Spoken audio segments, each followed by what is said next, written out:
நம்ம இன்றைக்கி kunafa dessert பண்ண போகிறோம். அதுக்கு குனாஃபா சேமியா எடுத்து வச்சுருக்கோம். இது ரொம்ப மெலிசாக இருக்கும், ஊசி மாதிரி. இந்த சேமியா கடைகளில் விற்கும், இதை வாங்கி வச்சுக்கோங்க. 1 டம்ளர் பால், சீஸு, பட்டரு ரெண்டும் போடணும். சீஸும் போடணும், பட்டரும் போடணும். அப்புறம் சர்க்கரை, 1/4 கப்பு சர்க்கரை, கொஞ்சம் முந்திரி, கொஞ்சம் பாதாம், ஏலக்காய் தூள். இவ்வளோ தான் இதுக்கு. இப்போ இதை நல்லா கையாலே நொறுக்கிக்கணும். நம்ம இதை நல்லா தூளாக்கிக்கணும் இந்த சேமியாவை. இதை பாருங்க, உங்களுக்கு காட்டுறேன் எப்படி இருக்குன்னுட்டு. இதை நல்லா இப்படி அகலமான ஒரு கிண்ணத்தில் கூட நீங்கள் போட்டு இதை நொறுக்கிக்கலாம். நான் தட்டு கொஞ்சம் அகலமாக இருக்கிறத எடுத்து போட்டு இதில் நல்லா தூளாக பண்ணிக்கணும். அதை 2 கையை வச்சு நல்லா தூளாக்கிக்கணும். இப்போ இது நல்லா நொறுக்கியாச்சு, இது மாதிரி தூளாக நொறுக்கியாச்சு. இப்போது இதில் நெய் போட்டு நம்ம கலக்க போகிறோம்.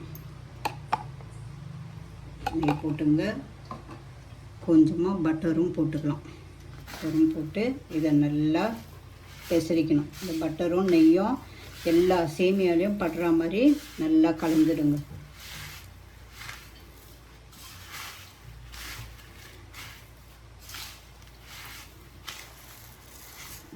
கலந்தாச்சு. இப்போது ஒரு அகலமான கடாயை வச்சு இந்த சேமியாவை வறுத்துக்கலாம். இப்போ நம்ம அகலமான ஒரு கடாயை வச்சுட்டு கேஸை ஆன் பண்ணிவிட்டு சிம்மில் வச்சுடுங்க.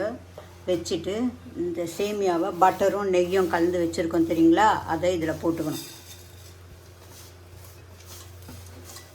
போட்டு சிம்மிலேயே வச்சு இதை நல்லா கலரணும். இந்த சேமியா நல்லா செவந்து வரணும்.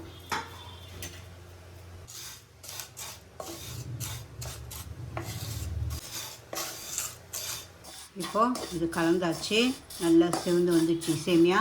இதை எடுத்து பக்கத்து அடுப்பில் வச்சுட்டு இதில் பால் 1 டம்ளர் வச்சுருந்தோம் இல்லைங்களா, அதை வச்சிடணும். கேஸில் வச்சுட்டு அது காயிட்டோம். அதுக்குள்ளே கார்ன்ஃப்ளவர் மாவு, கொஞ்சமாக பால் பவுட்ரு, இந்த கசட்டா பவுட்ரு. கார்ன்ஃப்ளவர் மாவு, கஸ்டர்ட் பவுட்ரு, பால் பவுடர் கொஞ்சமாக 1 ஸ்பூன் பால் பவுடர் போடுங்க. ஏன்னா இது திக்கு கொடுக்கறதுக்காக. இதை நல்லா கட்டி இல்லாமல் கரைச்சிக்கணும்.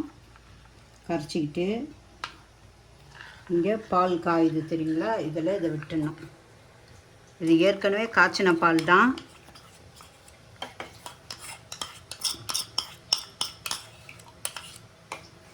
இதை இப்படி கரைச்சிக்கணும். இது திக்கு கொடுக்கும். அப்போ கலந்துக்கினே இருங்க. திக்கு கொடுக்கும்போது ஆஃப் பண்ணிடலாம்.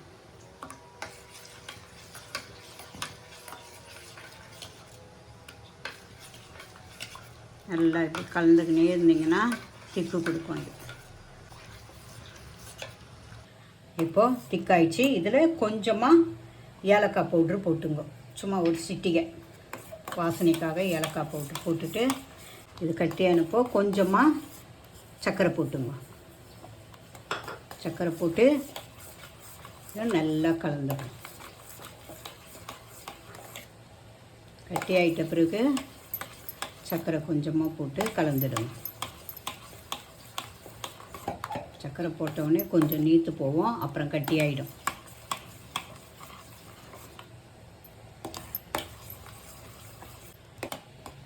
சீஸையும் போட்டு நல்லா கலந்து விட்டுருவோம்.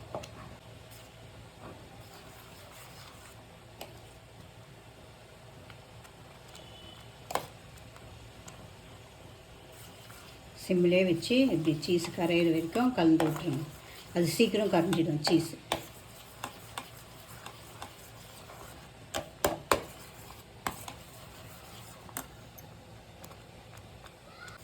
கட்டி ஆயிடுச்சு. இதை பாருங்க, இது மாதிரி கட்டி ஆகிடும்.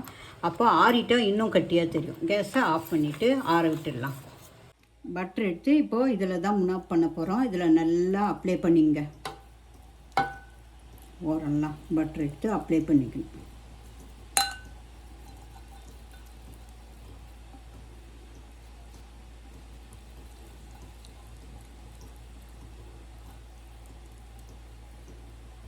அப்ளை பண்ணி இது அப்படியே இருக்கட்டும். இப்போ முன்னாப் பண்ணுறப்போ உங்களுக்கு காட்டுறேன். அது பாதாமும் முந்திரியும் துருவி வச்சுக்கலாம். இப்போது கேஸை ஆன் பண்ணிவிட்டு தவாவை பற்ற வச்சு இந்த மீடியம் ஃப்ளேமில் வச்சிடலாம். வச்சுட்டு இது காயத்துக்குள்ளே இந்த குனாஃப் ரெடி பண்ணுறதுக்கு நம்ம இங்கே ஒரு பாத்திரத்தில் இந்த பாருங்க வெண்ணெய் தடவி வச்சுருக்கோம். இதில் இந்த சேமியாவை எடுத்து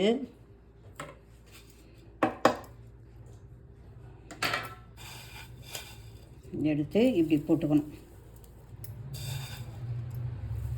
நல்லா கொஞ்சம் அடியில் இப்படி நல்லா அழுத்தி விடுங்க. அழுத்தி நல்லா இந்த சேமியாவை எல்லா பக்கமும் சமமாக இருக்கிற மாதிரி அழுத்தி கையாலே கூட அழுத்தி விடலாம்.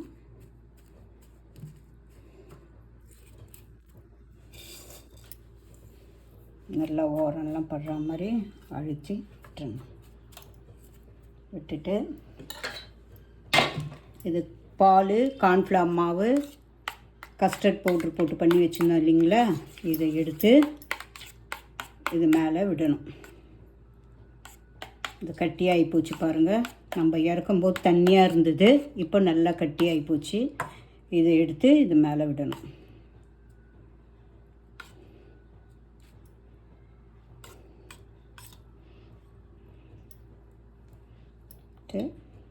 நல்லா திக்கு லேயராக இது மேலே படுற மாதிரி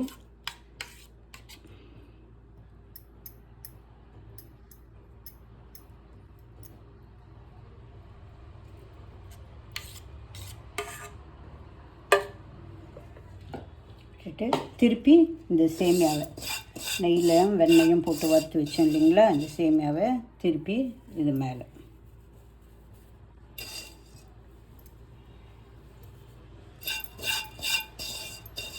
மேலே அப்படியே தூவி ஓரெல்லாம் நல்லா படுற மாதிரி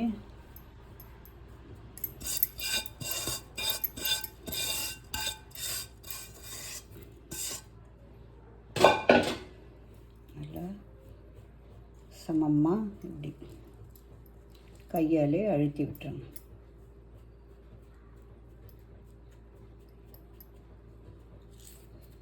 அழுத்தி விட்டுட்டு இதை இந்த தவா வச்சுருக்கோம் இல்லைங்களா, அது மேலே வச்சிடணும். அப்படியே டைரெக்டாக வைக்கக்கூடாது, ஏன்னா அடியில் தீஞ்சிடும். இது மாதிரி ஒரு தவா வச்சுட்டு அது மேலே இந்த பாத்திரத்தை வச்சிடுவோம். இப்போ இது 15 நிமிஷம் அப்படியே இருக்கட்டும். இருந்தவுடனே உங்களுக்கு காட்டுறோம். நம்ம 15 நிமிஷம் சிம்மிலே வச்சு திருப்பி போட்டு இதை பண்ணிட்டோம். இதை இப்போ ஆஃப் பண்ணிடலாம். ஆஃப் பண்ணிவிட்டு கொஞ்சம் ஒரு பெரிய தட்டில் மாற்றிக்கலாம். இப்போ இதை பிளேட்டுக்கு மாற்றியாச்சு. நம்ம இந்த நட்ஸ் எல்லாம் வச்சுருக்கோம் தெரியுங்களா, இது அழகாக இது மேலே தூவி விடலாம்.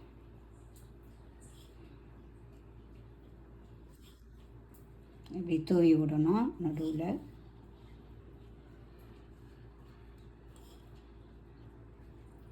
தூவி விட்டுட்டு இந்த சுகர் சிரப் பண்ணி வச்சுருக்கோம் தெரியுங்களா, இதில் கொஞ்சம் ஏலக்காய் தூள் போட்டுட்டு இதை கலக்கிட்டு இப்படி ஓரத்தில் கொஞ்சம் கொஞ்சமாக இப்படி விட்டுடணும். குனாஃபா தயாராகிடுச்சு.